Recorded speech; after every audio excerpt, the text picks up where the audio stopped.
Hi, hello, birdies, and welcome back to another edition of Mr. Songbyrd's Writing Mukbang. In today's video, I'll be reading another chapter of Harry Potter and the Sorcerer's Stone. Chapter 13, Nicholas Flamel. Dumbledore had convinced Harry not to go looking for the Mayor of Erised again, and for the rest of the Christmas holidays, the invisibility cloak stayed folded at the bottom of his trunk. Harry wished he could forget what he'd seen in the mirror as easily, but he couldn't. He started having nightmares. Over and over again, he dreamed about his parents disappearing in a flash of green light, while a high voice cackled with laughter. "You see, Dumbledore was right. That mirror could drive you mad," said Ron, when Harry told him about these dreams. Hermione, who came back the day before term started, took a different view of things. She was torn between horror at the idea of Harry being out of bed, roaming about the school 3 nights in a row, if Filch had caught you, and disappointment that he hadn't at least found who Nicholas Flamel was. They had almost given up hope of ever finding Flamel in a library book, even though Harry was still sure he'd read the name somewhere. Once term had started, they were back to skimming through books for 10 minutes during their breaks. Harry had even less time than the other two, because Quidditch practice had started again. Wood was working the team harder than ever. Even the endless rain that had replaced the snow couldn't dampen his spirits. The Weasleys complained that Wood was becoming a fanatic, but Harry was on Wood's side. If they won their next match against Hufflepuff, they would overtake Slytherin in the House Championship for the first time in 7 years. Quite apart from wanting to win, Harry found that he had fewer nightmares when he was tired out after training. Then, during one particularly wet and muddy practice session, Wood gave the team a bit of bad news. He'd just gotten very angry with the Weasleys, who kept dive-bombing each other and pretending to fall with their brooms. "Will you stop messing around?" he yelled. "That's exactly the sort of thing that'll lose us the match. Snape's refereeing this time. He'll be looking for any excuse to knock points off Gryffindor." George Weasley really did fall off his broom at these words. "Snape's refereeing?" he spluttered through a mouthful of mud. When's he ever refereed a Quidditch match? He's not going to be fair if he might overtake Slytherin.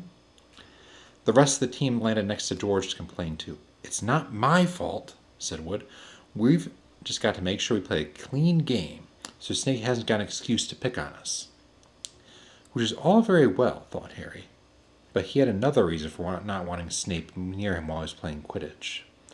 The rest of the team hung back to talk to one another as usual at the end of practice, but Harry headed straight back to the Gryffindor common room. We found Ron and Hermione playing chess.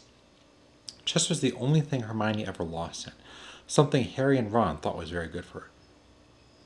"Don't talk to me for a moment," said Ron, and Harry sat down to him. "I need to concentrate." He caught sight of Harry's face. "What's the matter with you? You look terrible." Speaking quietly so that no one else would hear, Harry told the other two about Snape's sudden sinister desire to be a Quidditch referee. "Don't play," said Hermione at once. "Say you're ill," said Ron.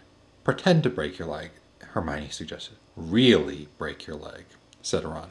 "I can't," said Harry. "There isn't a reserve seeker. If I back out, Gryffindor can't play at all." At that moment, Neville toppled into the common room. How he had managed to climb through the portrait hole is anyone's guess, because his legs had been stuck together so they recognized at once as the leg locker curse. He must have had to bunny hop all the way up to Gryffindor Tower. Everyone fell over laughing except Hermione, who leapt up and performed the counter curse. Neville's legs sprang apart and he got to his feet, trembling. "What happened?" Hermione asked him, leading him over to sit with Harry and Ron. "Malfoy," said Neville shakily. "I met him outside the library. He said he'd been looking for someone to practice that on." "Go to Professor McGonagall," Hermione urged Neville. "Report him." Neville shook his head. "I don't want more trouble," he mumbled.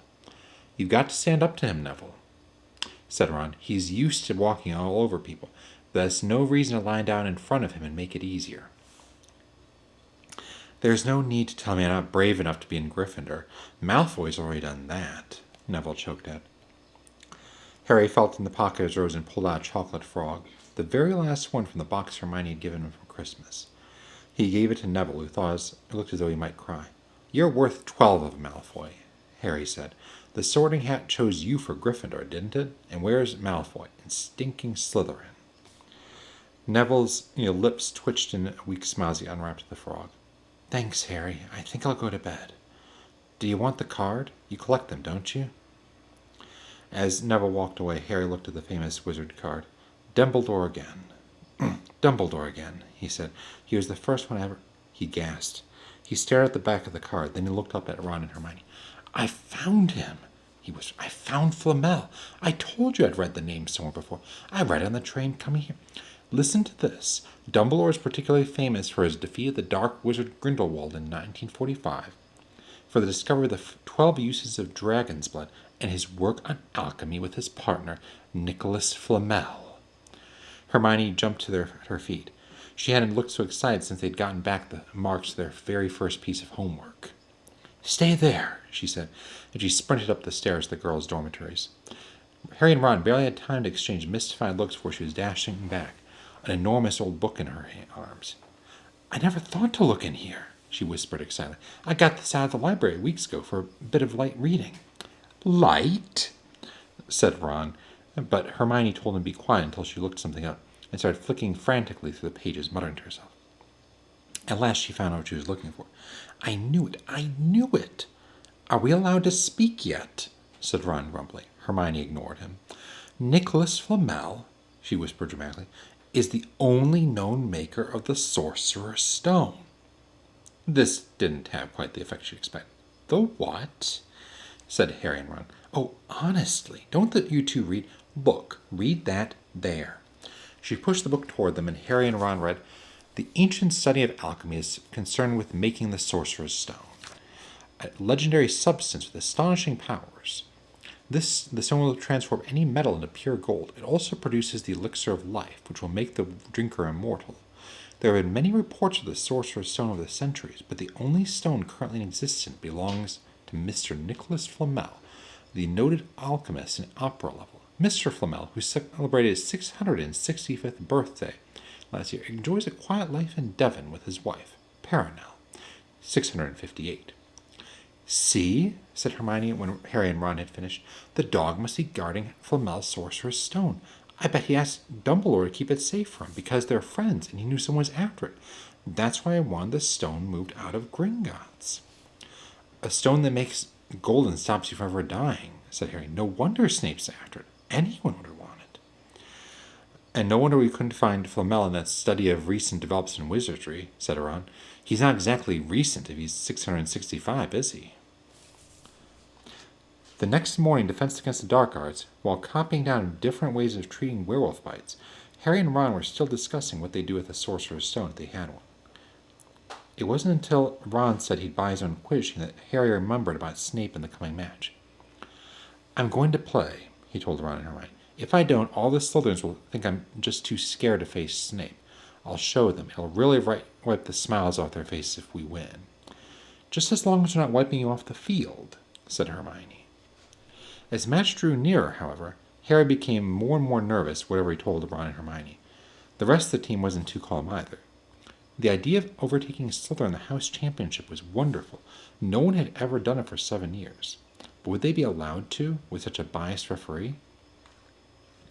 Harry didn't know whether he was imagining or not, but he seemed to keep running into Snape wherever he went. At times, he even wondered whether Snape was following him, trying to catch up on his own. Potions lessons returned to a sort of weekly torture. Snape was so horrible to Harry. Could Snape possibly know they'd found out about the Sorcerer's Stone? Harry didn't see how he could, yet he sometimes had the horrible feeling that Snape could read minds. Harry knew, when they wished him good luck outside the locker rooms the next afternoon, that Ron and Hermione were wondering whether they'd ever see him alive again. This wasn't what you'd call comforting. Harry hardly heard a word of Wood's pep talk as he pulled on his Quidditch robes and picked up his Nimbus 2000.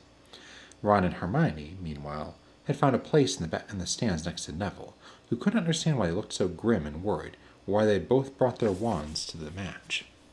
Little did Harry know that Ron and Hermione had been secretly practicing the leg locker curse. They'd gotten the idea from Malfoy using on Neville, and were ready to use on Snape if he showed any sign of wanting to hurt Harry. Now remember, it's a locomotor mortis, Hermione whispered as Ron slipped his wand up his sleeve. I know, Ron snapped. Don't nag. Back in the locker room, Wood had taken Harry's side. Don't want to pressure you, Harry, but if we ever need an early capture of the Snitch, it's now. Finish the game before Snape can favor Hufflepuff too much. The whole school's out there, said Fred Weasley, peering out the door. Even blimey, Dumbledore's come to watch. Harry's heart did a somersault. Dumbledore? He said, dashed into the door to make sure. Fred was right. There was no mistaking that silver beard. Harry could have laughed out loud with relief. He was safe.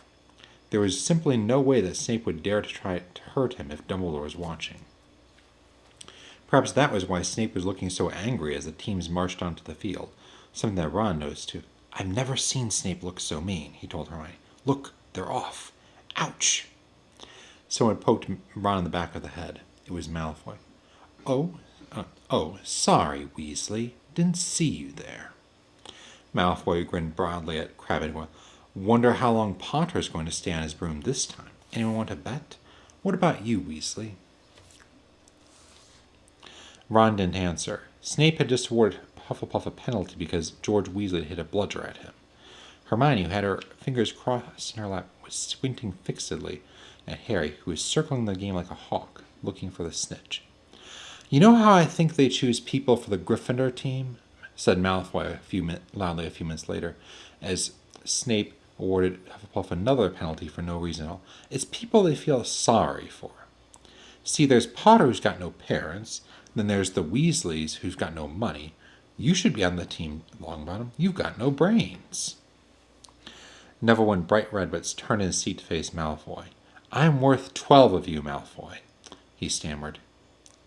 Malfoy, Crabbe, and Goyle howled with laughter, but Ron, still not daring to take his eyes from the game, said, You tell him, Neville. Neville, if brains were gold, you'd be poorer than Weasley, and that's saying something. Ron's nerves were already stretched to the breaking point with anxiety about Harry. I'm warning you, Malfoy. One more word. Ron, said Hermione suddenly. Harry! What? Where? Harry had suddenly gone to a spectacular dive with drew gasps and cheers from the crowd.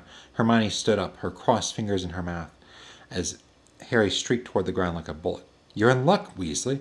Potter's obviously spotted some money on the ground, said Malfoy.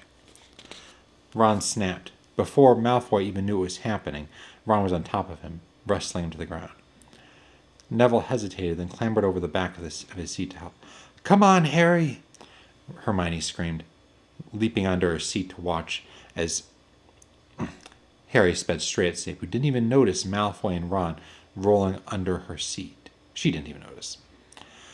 Or the scuffles and yelps coming from the whirl of fists that was Neville, Crabbe, and Goyle.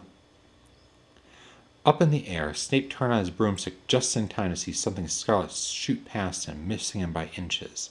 The next second, Harry had pulled out of the dive, his arm raised in triumph, the snitch clasped in his hands. The stands erupted. It had to be a record. No one could ever remember the snitch being caught so quickly. Ron, where are you? The game's over. Harry's won. We've won. Gryffindor's in the lead, shrieked Hermione, dancing up and down her seat, hugging Parvati Patil in the row in front. Harry jumped off his broom, a foot from the ground. He couldn't believe it. He'd done it. The game was over. It had barely lasted 5 minutes. As Gryffindor came spilling onto the field, he saw Snape land nearby, white-faced and tight-lipped. Then Harry felt a hand on his shoulder and looked up into Dumbledore's smiling face. Well done, said Dumbledore quietly, so that only Harry could hear. Nice to see you haven't been brooding about that mirror. Been keeping busy. Excellent. Snape spat bitterly on the ground. Harry left the locker room alone some time later to take his Nimbus 2000 back to the broom shed. He couldn't ever remember feeling happier. He'd really done something to be proud of now. No one could say it was just a famous name anymore. The evening air had never smelled so sweet.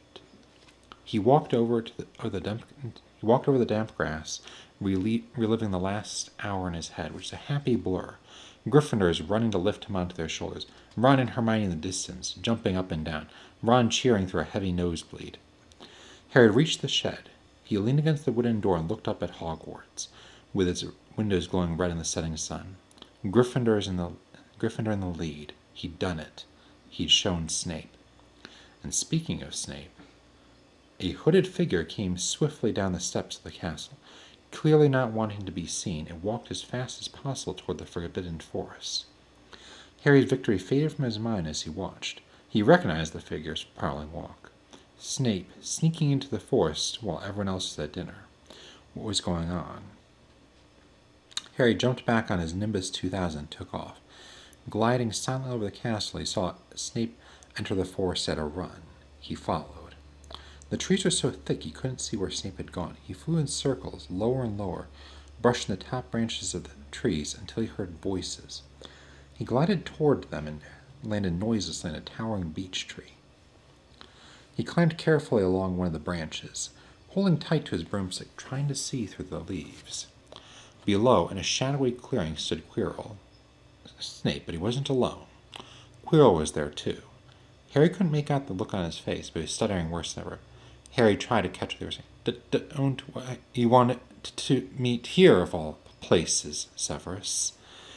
Oh, I thought we'd keep this private, said Snape, his voice icy. Students aren't supposed to know about the Sorcerer's Stone, after all. Harry leaned forward. Quirrell was mumbling something. Snape interrupted him. Have you found out how to get past that beast of Hagrid's yet? But, Severus, You don't want me as your enemy, Quirrell, said Snape, taking a step toward him. I don't know what you know perfectly well what I mean. An owl hooted loudly, and Harry nearly fell out of the tree. He steadied himself in time to hear Snape say, You're a little bit of hocus-pocus. I'm waiting. But I don't. Very well, Snape cut in. We'll have another little chat soon, when you've had time to think things over and decide where your loyalties lie. He threw his cloak over his head and strode out of the clearing. It was almost dark now, but Harry could see Quirrell standing quite still, as though he was petrified. Harry, where have you been? Hermione squeaked. We won! You won! We won! Shouted Ron, thumping Harry on the back. And I gave Malfoy a black eye, and Neville tried to take on Crabbe and Goyle single-handed. He's still out cold, but Madame Pomfrey says he'll be all right. Talk about showing Slytherin. Everyone's waiting for you in the common room. We're having a party. Fred and George stole some cakes and stuff from the kitchens. Never mind that now, said Harry. Let's find an empty room. You wait till you hear this. He made sure Peeves wasn't inside before shutting the door behind them. Then he told them what he'd seen and heard. So we were right. It is the Sorcerer's Stone, and Snape's trying to force Quirrell to help him get it. He asked if he knew how to get past Fluffy, and he said something about Quirrell's hocus-pocus. I reckon there are other things guarding the stone, apart from Fluffy. Loads of enchantments, probably, and Quirrell would have done some anti-dark art spell that Snape needs to break through. So you mean the stone's only safe as long as Quirrell stands up to Snape? Said Hermione, alarmed. It'll be gone by next week. By next Tuesday, said old Ron. That's the end of the chapter. I hope you enjoyed. I'll see you folks in the next video. This is Charles, signing off.